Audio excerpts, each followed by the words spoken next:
সেই ছোট বউ সিনেমা খ্যাত প্রসেনজিতের নায়িকা দেবিকা মুখার্জির সাথে এবারের ইন্টারভিউতে আমরা যাচ্ছি। তো চলুন আজকের এই মূর্তি উন্মোচনে দেবিকা মুখার্জির যে বক্তৃতা আমরা একটু জেনে নিই, আমরা একটু শুনে নিই।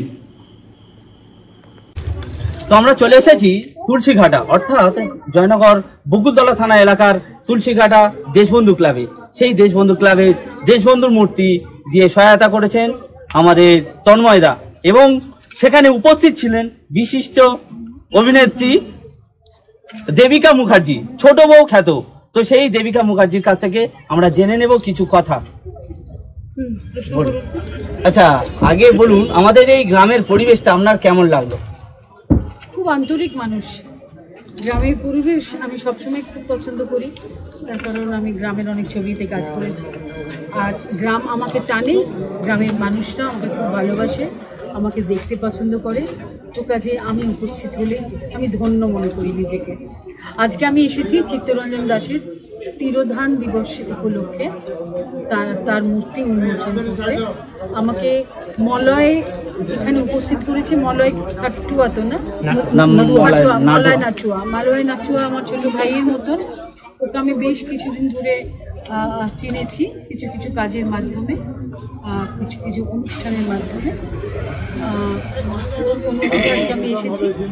সবচেয়ে বড় কথা, যে পরিচালক আমাদের একটা সময় এত ভালো ভালো ছবি দিয়েছে এবং দর্শকরা মাতোয়ারা হচ্ছে ছবি দেখতে, সুপার ডুপার ছবি। স্বপনদা মানে স্বপন সাহা আজকে এখানে উপস্থিত ছিলেন। তার সঙ্গে আমাদের তন্ময়বাবু ছিলেন, আরেক নতুন পরিচালক। তার সঙ্গে ছিলেন আরেকজন সমাজসেবী, কি নাম? সুমন পান্ডা। কাজেই আমার এই দিনটা খুব সুন্দর কাটলো। সবাইকে আমি আমার আন্তরিক শুভেচ্ছা জানাচ্ছি, ভালোবাসা জানাচ্ছি। এইখানকার সমস্ত মানুষের শুভ হোক, ভালো হোক। এই ক্লাব হচ্ছে চিত্তরঞ্জন দাসের যে নামে, যে এটার আজকে যে স্বীকৃতি পেল আর এক রকম হবে, সেটা এই মূর্তি সেই স্বীকৃতি পেল।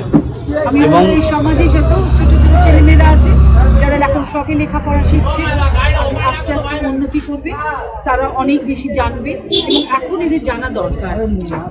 আমাদের চিত্তরঞ্জন দাসের সম্বন্ধে আরও ভালো করে জানবে। তিনি দেশ সেবা করতেন, দেশের মধ্যে সবচেয়ে বড় একজন মানুষ ছিলেন এবং একজন ব্যারিস্টারও ছিলেন, মানে আইনজীবীও ছিলেন। সব কিছু মিলিয়ে ওনার প্রতি আমরা স্যালিউট জানাই এবং ভবিষ্যতে যদি আমাকে আবার কোনো সময় আসতে হবে বলা হয়, আমি নিশ্চয়ই আসবো। আপনাকেও অসংখ্য অসংখ্য ধন্যবাদ আমাদের এই গ্রামের পক্ষ থেকে।